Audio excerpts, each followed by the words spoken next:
na graduação, eu abordei as estruturas filosóficas e históricas do ateísmo, e logo em seguida, assim que concluí a graduação, eu fiquei conhecendo sobre o padre, né, o Jean Méliès. E aí, esse mesmo interesse que você teve, esse espanto e interesse ao mesmo tempo que você teve, eu também tive. O fato de ter uma pessoa inserida no clero cristão, principalmente no católico, em plena França iluminista, assim, pré-iluminismo, já na ascensão do iluminismo, um padre e ateu, né? Então você vê pensamentos que eram muito mais tranquilos, condenavam o pessoal à fogueira. Então um padre ateu abre muito mais assim, curiosidade, né? Então foi o tema que eu resolvi focar no mestrado também. Então a gente se Ok. prendeu um pouco ao ateísmo em si, mas o cerne do mestrado em si foi a vida do Jean Méliès. Né? Legal. Logo no comecinho da sua dissertação, você usa, vou abrir aspas, a seguinte expressão: um padre revoltado, vírgula, religião e ateísmo. Para quem nunca ouviu falar no padre, né? Nesse padre, o Jean Méliès, como eu Isso. nunca tinha ouvido falar, agora estou lendo a respeito dele, lendo o pensamento dele. Contextualiza no tempo e no espaço, aonde ele viveu, em que época ele viveu. Certo. Então, o Jean Méliès, ele foi um francês, né, padre francês, que nasceu em 1664. Né? Aqui, já de início dos trabalhos com relação à bibliografia dele, né, o material que a gente encontra dele, a gente já encontra algumas divergências de data, de tão escasso que é o material. Certo? Então, a gente vê Voltaire falando que ele nasceu em 1664, e alguns outros transcritores do testamento dele e tal, falando que foi 1678. E aí ele morre em 1729, certo?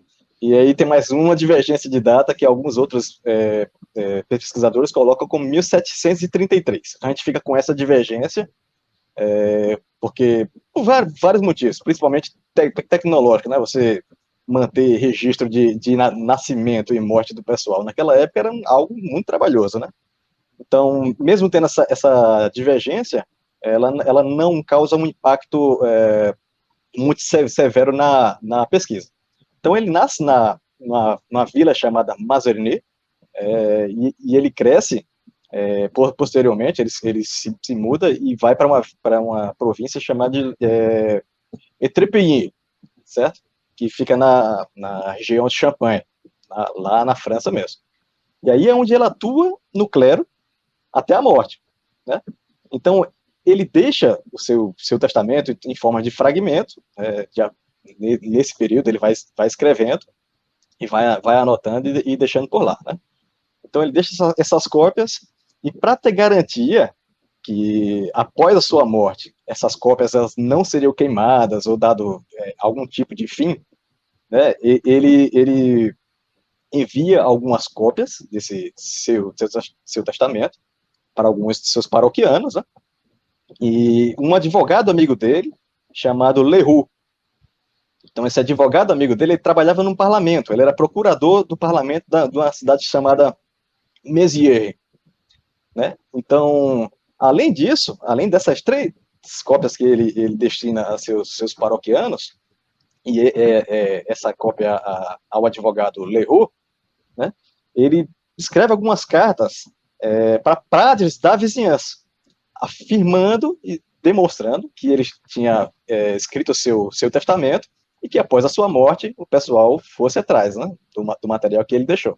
Que ele não poderia revelar o que era, todo mundo sabe o motivo, né? A gente vai descobrir aqui na conversa o real motivo, mas só pelo tema a gente já sabe por que ele não podia revelar, né? Senão ele seria caçado, né? Então,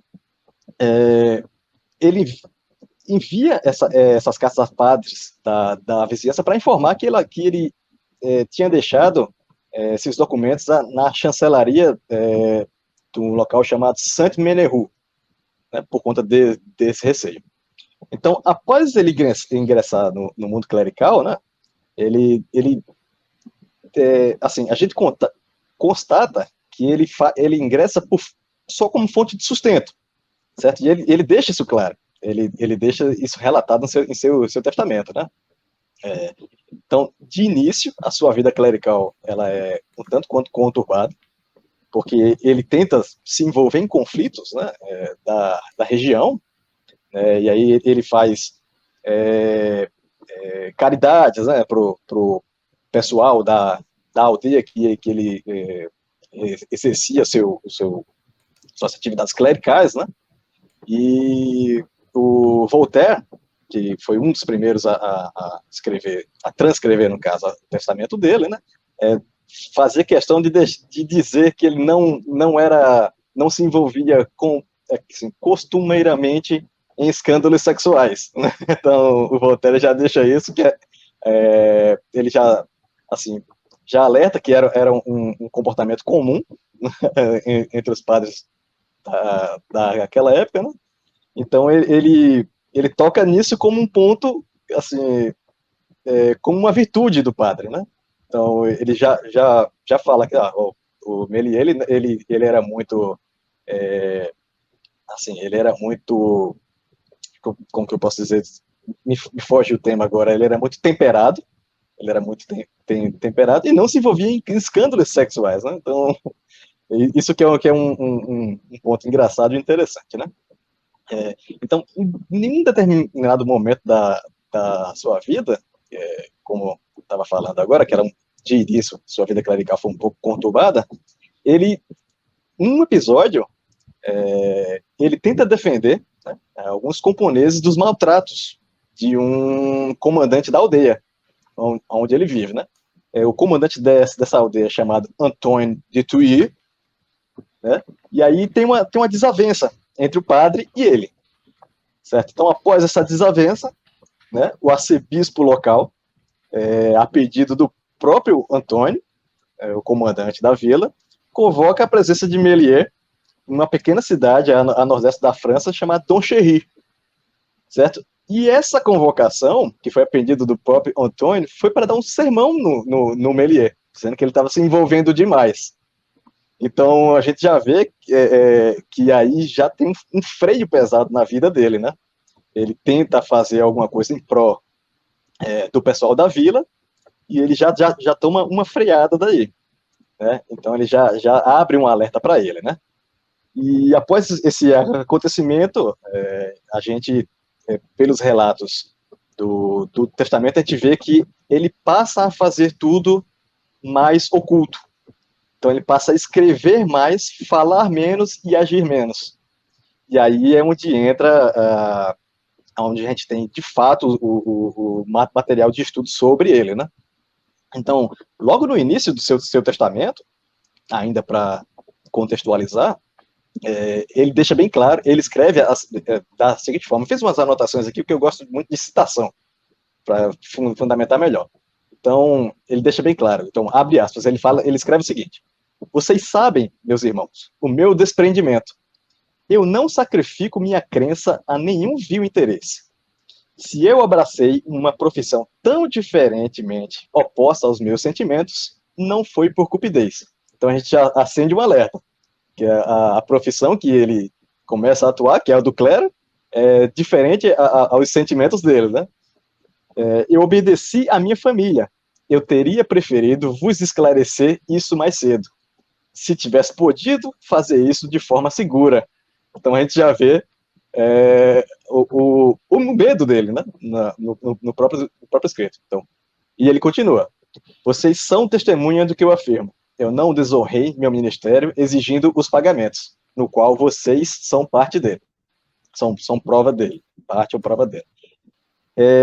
E aí, só para finalizar essa contextualização do padre, né? A gente tem que entender melhor. Após a morte dele, os seus manuscritos foram transcritos e revelados por três pessoas, três filósofos e pensadores da época primários. Um é o Voltaire, que eu acabei de falar sobre ele. Outro é o Barão de Holbach, que é muito conhecido também no meio filosófico e religioso, também pelas suas posturas ateias. E o outro é o François de Fenelon, é um outro pensador da época. Então, aí com o passar da época, né, a gente vai vendo outros pensadores escrevendo sobre ele. E aí a gente vê também Rudolf Meyer, Roland Desnay, Jean Depron, Albert Subot, Maurice Dumanger e até um brasileiro chamado Paulo Piva. Então, essa é a contextualização no tempo e no espaço do Jean Méliès, para a gente entender um pouco melhor onde ele nasceu e o que ele passa a fazer, né?